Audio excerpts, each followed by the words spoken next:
상상조차 할 수 없는 일이 벌어졌습니다. 작가님, 커튼 치셨네요. 왜요? 햇빛 좋은데. 그녀는 단 한 번도 창문을 열 수 없었습니다. 누군가 늘 지켜보고 있었으니까요.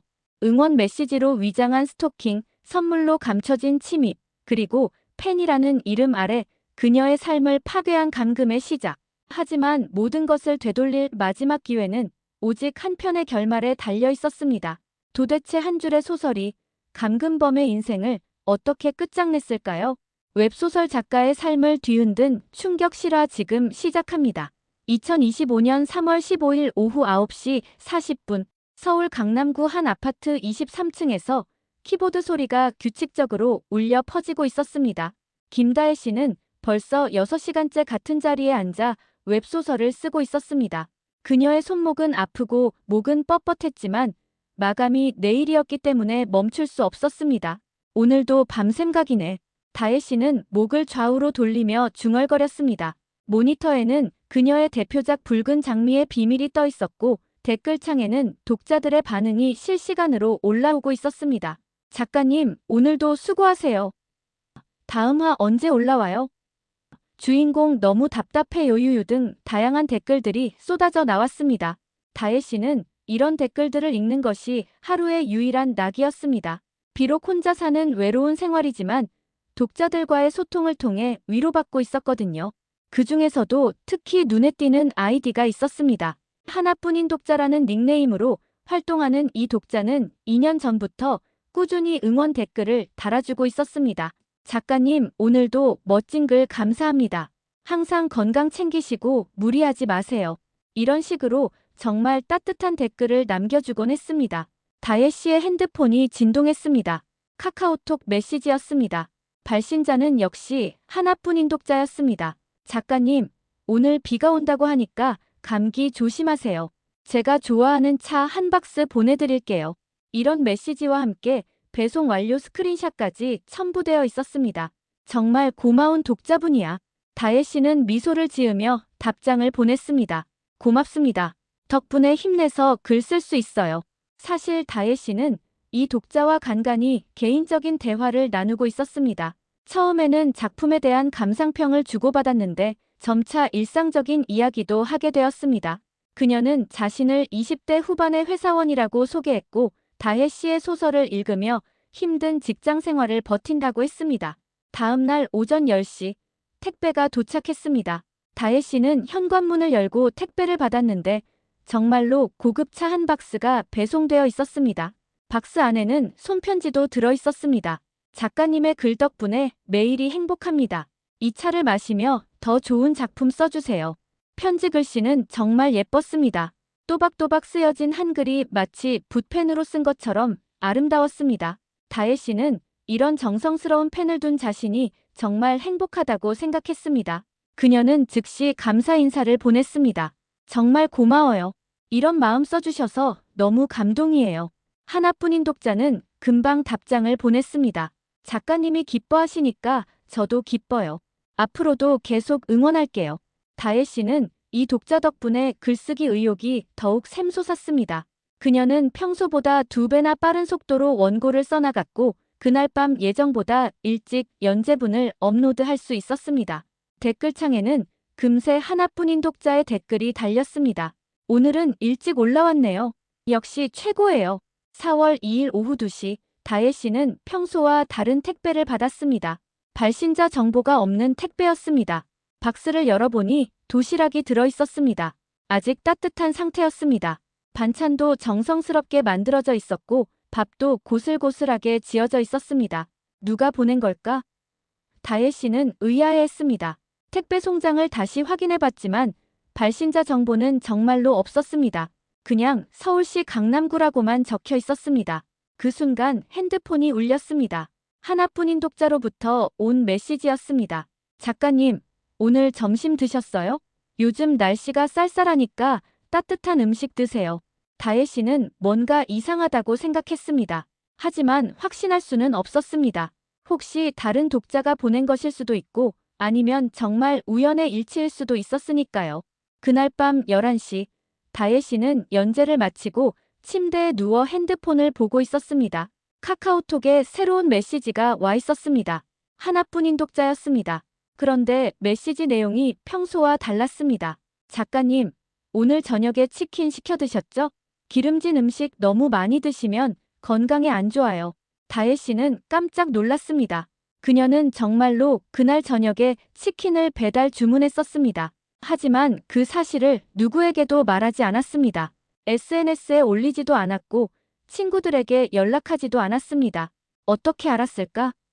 다혜 씨는 손이 떨렸습니다. 그녀는 조심스럽게 답장을 보냈습니다. 어떻게 알았어요? 하나뿐인 독자는 금방 답장을 보냈습니다.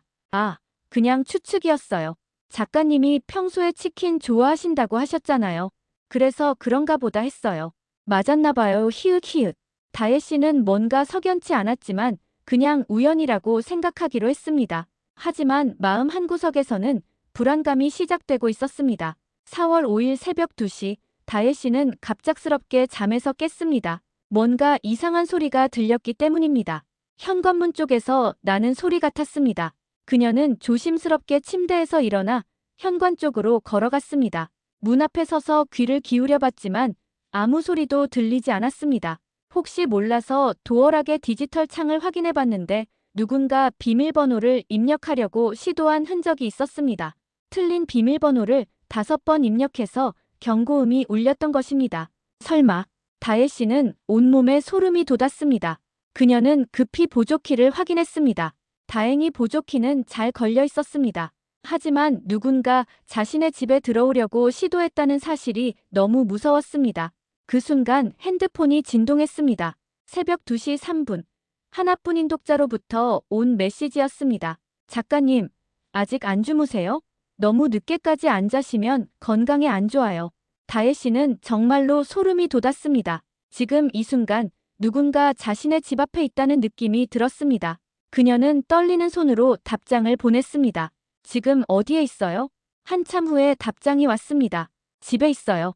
왜 그러세요? 다혜 씨는 더 이상 우연이라고 생각할 수 없었습니다. 뭔가 분명히 이상한 일이 일어나고 있었습니다. 4월 10일 오후 3시, 다혜 씨는 커피를 마시며 창문 밖을 내다보고 있었습니다. 그런데 아파트 단지 벤치에 앉아있는 여자가 눈에 띄었습니다. 모자를 깊게 눌러쓰고 마스크를 끼고 있어서 얼굴은 보이지 않았지만 계속 자신의 집 쪽을 올려다보고 있었습니다. 처음에는 그냥 단지 주민이라고 생각했습니다. 하지만 이상한 점이 있었습니다. 그 여자는 벌써 3시간째 같은 자리에 앉아 있었습니다. 핸드폰을 보거나 책을 읽는 것도 아니고 그냥 가만히 앉아서 위를 올려다보고 있었습니다. 다혜 씨는 불안해서 커튼을 쳐버렸습니다. 1시간 후에 다시 창문을 들여다봤는데 그 여자는 여전히 같은 자리에 있었습니다. 그날 밤 9시, 하나뿐인 독자로부터 메시지가 왔습니다. 작가님, 오늘 커튼 치시고 계시네요. 햇빛이 좋은데 왜 그러세요? 다혜 씨는 정말로 무서워졌습니다. 누군가 자신을 지켜보고 있다는 것이 확실해졌습니다. 4월 12일부터 상황은 더욱 악화되었습니다. 다혜 씨의 핸드폰에는 하루 종일 하나뿐인 독자로부터 메시지가 쏟아졌습니다. 작가님, 오늘 파란색 옷 입으셨네요. 잘 어울려요. 편의점에서 라면 사셨죠? 너무 짠 음식 드시지 마세요. 친구분과 통화하시는 것 같던데 누구예요? 오늘 택배 받으실 때 웃으셨는데 무슨 좋은 일 있으세요? 메시지는 새벽 2시부터 밤 11시까지 계속 왔습니다. 마치 일거수일투족을 모두 지켜보고 있는 것 같았습니다. 다혜 씨는 더 이상 참을 수 없었습니다. 그녀는 용기를 내어 답장을 보냈습니다. 저를 지켜보고 계신 거죠? 한참 후에 답장이 왔습니다. 무슨 말씀이세요? 그냥 작가님이 걱정되어서 그런 거예요. 그럼 어떻게 제가 뭘 입고 있는지 알아요? 아, 그건 작가님이 SNS에 올리셨잖아요. 하지만 다혜 씨는 그날 SNS에 아무것도 올리지 않았습니다. 4월 13일 새벽, 다혜 씨는 더 이상 견딜 수 없어서 짐을 싸기 시작했습니다. 친구네 집에라도 가서 며칠 지내기로 했습니다. 하지만 그 순간 초인종이 울렸습니다. 누구세요? 다혜 씨는 떨리는 목소리로 물었습니다. 택배입니다. 남자 목소리였습니다. 다혜 씨는 인터폰 화면을 확인했습니다. 정말로 택배 기사처럼 보이는 남자가 서 있었습니다. 택배 상자도 들고 있었습니다. 하지만 새벽 2시에 택배가 올 리는 없었습니다. 지금 몇 시인데 택배가 와요? 다혜 씨는 의심스럽게 물었습니다. 아, 미안합니다. 긴급 택배라서요. 발송인이 꼭 오늘 밤에 전달해달라고 해서요. 다혜 씨는 절대 문을 열지 않기로 했습니다. 내일 다시 와주세요. 그럼 안 되는데요. 이미 여기까지 왔는데. 그 순간 택배 기사의 목소리가 바뀌었습니다. 여자 목소리였습니다. 그것도 평소에 들었던 목소리와 비슷했습니다. 작가님, 문 좀 열어주세요. 저예요. 다혜 씨는 온몸이 얼어붙었습니다. 하나뿐인 독자가 자신의 집 앞에 와 있었습니다. 4월 13일 새벽 3시, 다혜 씨는 뒷문으로 조심스럽게 빠져나왔습니다. 그녀는 미리 준비해둔 가방 하나만 들고 지하 주차장으로 내려갔습니다. 차에 시동을 걸고 아파트 단지를 빠져나가는데 뒷거울에 검은색 소형차가 보였습니다. 처음에는 그냥 우연이라고 생각했습니다. 하지만 좌회전을 해도 우회전을 해도 그 차는 계속 뒤를 따라왔습니다. 다혜 씨는 속도를 높였습니다. 뒷차도 속도를 높였습니다. 정말로 따라오고 있어. 다혜 씨는 공포에 떨었습니다. 그녀는 급히 친구 수진이에게 전화했습니다. 수진아, 나 지금 큰일 났어. 누가 날 따라오고 있는 것 같아. 뭐, 지금 어디야? 강남대로 지나가고 있어. 어떡하지? 일단 경찰서로 가. 내가 지금 나갈게. 하지만 다혜 씨는 경찰서 대신 다른 곳으로 가기로 했습니다. 작년에 글쓰기 작업실로 사용하려고 경기도 가평의 작은 펜션을 월세로 얻어둔 곳이 있었습니다. 아무도 모르는 곳이었기 때문에 거기서 며칠 숨어 있기로 했습니다. 4월 13일 새벽 5시, 다혜 씨는 가평의 작은 펜션에 도착했습니다. 산속에 있는 조용한 곳이었습니다. 주변에는 다른 집도 없었고 휴대폰 신호도 약했습니다. 하지만 오히려 그게 안전하다고 생각했습니다. 펜션 열쇠는 현관문 앞 화분 밑에 숨겨두었던 것을 찾아서 열었습니다. 오랫동안 사용하지 않아서 먼지가 쌓여 있었지만 다행히 전기와 수도는 나왔습니다. 다혜 씨는 모든 창문에 커튼을 치고 문을 이중으로 잠갔습니다. 그리고 급히 친구 수진이에게 메시지를 보냈습니다. 나 안전한 곳에 있어. 며칠 동안 연락 안 될 수도 있어. 어디야? 너 정말 괜찮아? 괜찮아. 걱정하지 마. 일주일 후에 연락할게. 다혜 씨는 휴대폰을 꺼버렸습니다. 더 이상 하나뿐인 독자로부터 메시지를 받고 싶지 않았습니다. 첫날 밤은 평온했습니다. 다혜 씨는 오랜만에 푹 잠들 수 있었습니다. 이틀째 되는 날, 그녀는 노트북을 꺼내서 글을 쓰기 시작했습니다. 연재를 중단할 수는 없었기 때문입니다. 독자들이 기다리고 있었습니다. 하지만 인터넷 연결이 불안정해서 업로드가 쉽지 않았습니다. 그래도 다행히 와이파이는 연결되었고 간신히 연재분을 올릴 수 있었습니다. 댓글창에는 독자들의 걱정 섞인 댓글들이 올라왔습니다. 작가님, 요즘 연재가 불규칙적이네요. 괜찮으세요? 혹시 아프신 건 아니죠? 건강 잘 챙기세요. 다혜 씨는 독자들에게 미안한 마음이 들었습니다. 하지만 사실을 말할 수는 없었습니다. 혹시 하나뿐인 독자가 보고 있을지도 모르니까요. 그런데 댓글창에 그 익숙한 아이디가 보였습니다. 하나뿐인 독자였습니다. 작가님, 어디 계세요? 연락이 안 돼서 걱정이에요. 다혜 씨는 소름이 돋았습니다. 자신의 위치를 알려주는 댓글은 절대 달지 않기로 했습니다. 4월 16일 새벽 4시, 다혜 씨는 갑작스럽게 잠에서 깼습니다. 뭔가 이상한 소리가 들렸기 때문입니다. 현관문 쪽에서 나는 소리였습니다. 그녀는 조심스럽게 침대에서 일어나려고 했는데 손이 움직이지 않았습니다. 내려다보니 자신의 손과 발이 밧줄로 묶여 있었습니다. 침대 프레임에 단단히 고정되어 있었습니다. 다혜 씨는 비명을 지르려고 했지만 입에는 테이프가 붙어 있었습니다. 다혜 씨는 필사적으로 몸부림쳤습니다. 하지만 밧줄은 너무 단단해서 풀릴 기미가 보이지 않았습니다. 그때 방문이 열렸습니다. 커튼 뒤에서 여자 실루엣이 나타났습니다. 작가님, 드디어 일어나셨네요. 친숙한 목소리였습니다. 그 여자는 천천히 커튼을 젖히고 나타났습니다. 20대 후반으로 보이는 여자였습니다. 얼굴은 예쁘지만 눈빛이 이상했습니다. 저예요. 하나뿐인 독자. 본명은 최은영이에요. 그녀는 의자를 끌어와 다혜 씨 옆에 앉았습니다. 여기까지 오느라 정말 힘들었어요. 다혜 씨는 눈으로 간절히 호소했습니다. 하지만 은영은 전혀 개의치 않았습니다. 작가님, 왜 갑자기 도망간 거예요?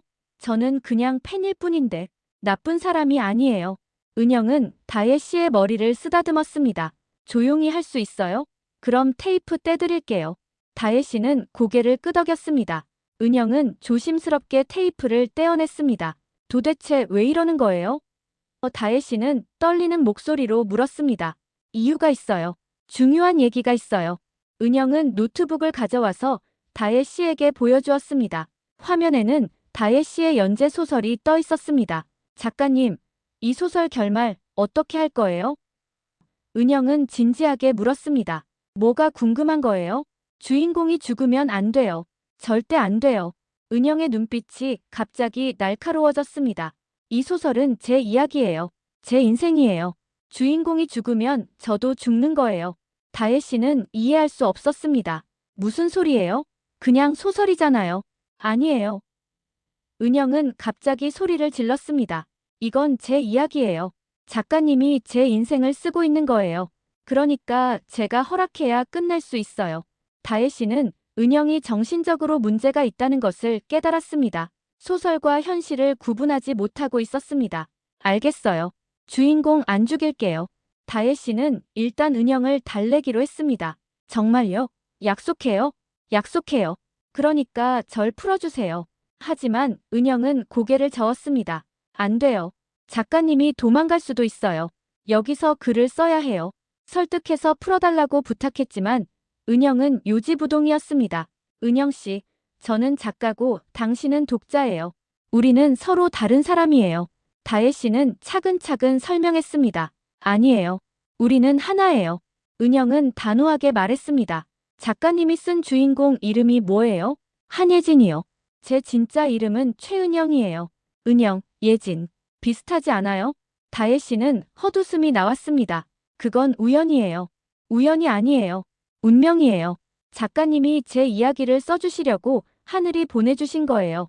은영은 소설 속 주인공의 설정과 자신의 인생이 비슷하다면서 계속 설명했습니다.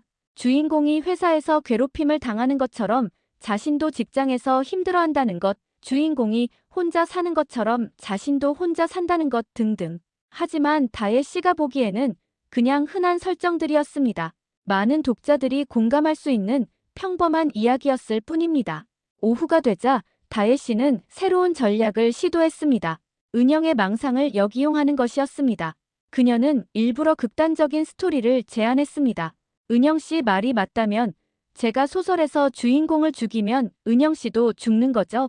맞아요. 그래서 절대 안 돼요. 그럼 반대로 주인공을 완전히 행복하게 만들어주면 은영 씨도 행복해지는 거네요. 당연하죠. 다혜 씨는 노트북을 켰습니다. 그럼 지금 당장 주인공을 최고로 행복하게 만들어줄게요. 로또에 당첨되게 하고 멋진 남자친구도 만나게 하고 꿈의 직장에도 취직하게 할게요. 정말요? 은영의 눈이 반짝였습니다. 하지만 조건이 있어요. 이 소설이 끝나면 은영 씨도 저를 풀어줘야 해요. 주인공이 행복해졌으니까 은영 씨도 행복하잖아요. 그럼 더 이상 제가 필요 없겠죠? 은영은 잠시 고민했습니다. 그런데 소설이 끝나면 어떻게 돼요? 새로운 소설을 쓰죠.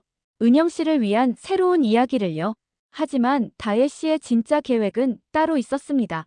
그녀는 은영이 컴퓨터에 집중하는 사이 몰래 발목의 밧줄을 풀기 시작했습니다. 며칠 동안 조금씩 느슨하게 만들어온 덕분에 조금씩 풀리고 있었습니다. 그리고 소설의 내용도 은영이 생각하는 것과 다르게 쓰고 있었습니다. 주인공을 행복하게 만들어주는 것이 아니라 오히려 더 극단적인 상황으로 몰아가고 있었습니다. 작가님, 이 부분은 왜 이렇게 쓰신 거예요? 은영이 의심스럽게 물었습니다. 이게 더 현실적이에요. 너무 갑자기 행복해지면 독자들이 재미없어 해요. 하지만 주인공이 너무 괴로워하고 있어요. 괴로움이 있어야 나중에 행복이 더 크게 느껴져요. 다혜 씨는 계속 은영을 설득했습니다. 하지만 동시에 탈출 계획도 세우고 있었습니다. 이제 발목 밧줄은 거의 풀렸고 손목 밧줄도 조금씩 느슨해지고 있었습니다. 은영은 점점 불안해하기 시작했습니다. 소설의 내용이 자신이 원하는 방향으로 가지 않고 있었기 때문입니다. 4월 18일 밤 10시, 다혜 씨는 마침내 결정적인 한 수를 두었습니다. 그녀는 소설에서 주인공을 완전히 절망적인 상황으로 몰아넣었습니다. 주인공이 스스로 목숨을 끊으려 하는 장면을 썼습니다. 안 돼요. 이건 안 돼요. 은영은 완전히 패닉 상태가 되었습니다. 지워요. 당장 지워요. 안 돼요. 이게 현실이에요. 다혜 씨는 차갑게 말했습니다. 은영 씨가 저한테 한 짓을 생각해 보세요. 이게 바로 그 결과예요. 뭔 소리예요? 저는 작가님을 사랑해요. 사랑이 아니에요. 집착이에요. 다혜 씨는 목소리를 높였습니다. 사랑한다면서 사람을 감금하고 스토킹하고 협박하는 게 사랑이에요? 은영은 머리를 감싸고 괴로워했습니다. 아니에요. 저는 그냥 작가님과 함께 있고 싶었을 뿐이에요. 그럼 이제 끝내요. 소설도 끝내고 이 상황도 끝내요. 다혜 씨는 계속 타이핑을 했습니다. 주인공이 죽음을 택하는 장면을 상세하게 묘사했습니다. 은영은 그 모습을 보며 완전히 무너져 내렸습니다. 안 돼요. 안 돼요. 은영은 갑자기 자신의 핸드폰을 꺼냈습니다. 112에 신고할 거예요. 작가님이 저를 죽이려고 해요. 뭐라고요? 다혜 씨는 깜짝 놀랐습니다. 네, 저는 지금 가평에 있는 펜션에 있어요. 누군가 저를 죽이려고 해요. 은영은 진짜로 신고를 했습니다. 다혜 씨는 믿을 수 없었습니다. 자신을 감금한 사람이 오히려 자신을 가해자로 신고하다니. 은영 씨, 정신 차려요. 저를 감금한 건 은영 씨예요. 아니에요. 작가님이 저를 죽이려고 해요. 은영은 완전히 현실 감각을 잃었습니다. 하지만 다혜 씨에게는 이것이 기회였습니다. 경찰이 오면 자신의 상황을 설명할 수 있었습니다. 그녀는 은영이 혼란스러워하는 사이 마침내 손목 밧줄을 풀었습니다. 20분 후 경찰 사이렌 소리가 들렸습니다. 경찰이 문을 두드렸습니다. 경찰입니다. 문 열어주세요. 은영은 당황했습니다. 갑자기 자신이 뭘 했는지 깨달은 것 같았습니다. 작가님, 저는 이제 끝났어요. 다혜 씨는 일어서서 문 쪽으로 걸어갔습니다. 경찰관님, 여기 있어요. 저를 도와주세요. 문이 열렸습니다. 2명의 경찰관이 들어왔습니다. 신고하신 분이 어디 계신가요? 경찰관이 물었습니다. 저예요. 은영이 나타났습니다. 저 사람이 저를 죽이려고 해요. 잠깐 상황을 정확히 파악해보죠. 경찰관은 다혜 씨를 보았습니다. 손목에 밧줄 자국이 있네요. 무슨 일이 있었습니까? 다혜 씨는 모든 상황을 설명했습니다. 스토킹부터 감금까지 모든 것을 말했습니다. 은영은 점점 작아졌습니다. 이분 말이 맞나요? 경찰관이 은영에게 물었습니다. 은영은 한참을 망설이다가 고개를 끄덕였습니다. 네, 맞아요. 제가 했어요. 4월 20일, 다혜 씨는 심리상담센터에 앉아 있었습니다. 며칠 전 있었던 일이 트라우마가 되어서 혼자서는 감당할 수 없었습니다. 많이 무서우셨겠어요. 상담사가 따뜻하게 말했습니다. 하지만 이제 안전해요. 그분은 정신과 치료를 받고 있어요. 은영 씨는 어떻게 됐어요? 조현병 진단을 받았어요. 현재 병원에 입원해서 치료받고 있습니다. 당분간은 외부 접촉이 차단돼요. 다혜 씨는 복잡한 심정이었습니다. 은영이 자신을 괴롭혔지만 그녀도 아픈 사람이라는 것을 알게 되었습니다. 앞으로도 계속 글을 쓰실 건가요? 상담사가 물었습니다. 아직 모르겠어요. 무서워요. 또 이런 일이 생기면 어떡해요? 모든 독자가 그런 건 아니에요. 대부분의 독자들은 작가님을 정말로 사랑하고 응원하는 사람들이에요. 다혜 씨는 고개를 끄덕였습니다. 그녀는 서서히 일상으로 돌아가려고 노력하고 있었습니다. 10월 15일, 다혜 씨는 6개월 만에 연재를 재개했습니다. 새로운 소설이었습니다. 예전보다 더 신중하게 독자들과 소통했습니다. 개인적인 정보는 절대 공개하지 않았고 너무 친밀한 관계를 만들지도 않았습니다. 독자들의 반응은 뜨거웠습니다. 작가님, 오랜만이에요. 기다렸어요. 건강하세요. 등 따뜻한 댓글들이 쏟아졌습니다. 다혜 씨는 조심스럽게 댓글들을 읽어내려갔습니다. 대부분 좋은 댓글들이었습니다. 하지만 그때 눈에 익은 아이디가 보였습니다. 새로운 독자라는 아이디였습니다. 댓글 내용은 작가님, 새로운 소설도 기대할게요. 항상 응원해요. 였습니다. 다혜 씨는 가슴이 철렁했습니다. 혹시 은영이 아닐까 하는 생각이 들었습니다. 하지만 확신할 수는 없었습니다. 그날 밤 다혜 씨는 잠을 이루지 못했습니다. 혹시 은영이 병원에서 나온 건 아닐까? 혹시 다른 계정을 만들어서 활동하는 건 아닐까 하는 생각이 들었습니다. 그녀는 일어나서 창문을 확인했습니다. 커튼을 살짝 젖히고 아래를 내려다봤습니다. 아파트 단지는 조용했습니다. 이상한 사람도 보이지 않았습니다. 하지만 마음은 편하지 않았습니다. 언제 또 이런 일이 생길지 모른다는 불안감이 있었습니다. 다혜 씨는 핸드폰을 켰습니다. 새로운 독자라는 아이디를 다시 확인해 봤습니다. 계정 생성일은 이틀 전이었습니다. 다른 작가의 소설에는 댓글을 달지 않았습니다. 오직 자신의 소설에만 댓글을 달았습니다. 설마, 다혜 씨는 온몸에 소름이 돋았습니다. 그 순간 핸드폰이 진동했습니다. 새로운 메시지가 와 있었습니다. 발신자는 새로운 독자였습니다. 작가님, 아직 안 주무세요? 늦게까지 안 자시면 건강에 안 좋아요. 다혜 씨는 핸드폰을 떨어뜨렸습니다. 그 문장은 예전에 하나뿐인 독자가 자주 했던 말이었습니다. 똑같은 문체, 똑같은 말투였습니다. 밖은 깜깜했습니다. 하지만 어디선가 누군가 자신을 지켜보고 있다는 느낌이 들었습니다. 다혜 씨는 다시 한번 창문을 확인했습니다. 이번에는 정말로 누군가 있었습니다. 아파트 단지 벤치에 앉아서 위를 올려다보고 있는 사람이 있었습니다. 모자를 깊게 눌러쓰고 마스크를 끼고 있었습니다. 정확히 6개월 전과 똑같은 모습이었습니다. 다혜 씨는 경찰에 신고해야 할지 고민했습니다. 하지만 확실한 증거가 없었습니다. 그냥 벤치에 앉아 있는 것만으로는 범죄가 아니었습니다. 그녀는 다시 침대에 누웠습니다. 하지만 잠들 수 없었습니다. 새벽 3시 또 다른 메시지가 왔습니다. 작가님, 새로운 소설 정말 재미있어요. 앞으로도 계속 써주세요. 제가 지켜볼게요. 다혜 씨는 등골이 오싹했습니다. 지켜볼게요라는 말이 협박처럼 들렸습니다. 그녀는 핸드폰을 꺼버렸습니다. 하지만 불안감은 사라지지 않았습니다. 창밖은 여전히 어두웠고 벤치에 앉아있던 사람은 아직도 그 자리에 있었습니다. 다혜 씨는 이제 알았습니다. 이 악몽은 아직 끝나지 않았다는 것을. 어쩌면 영원히 끝나지 않을지도 모른다는 것을. 팬과 창작자 사이의 경계는 생각보다 위험하고 모호했습니다. 그리고 그 경계를 넘어선 집착은 두 사람 모두를 파괴시킬 수 있었습니다. 다혜 씨는 커튼을 단단히 쳐버렸습니다. 하지만 마음속의 불안은 커튼으로 가릴 수 없었습니다. 지금 이 순간에도 어딘가에서는 이런 일이 일어나고 있을지 모릅니다.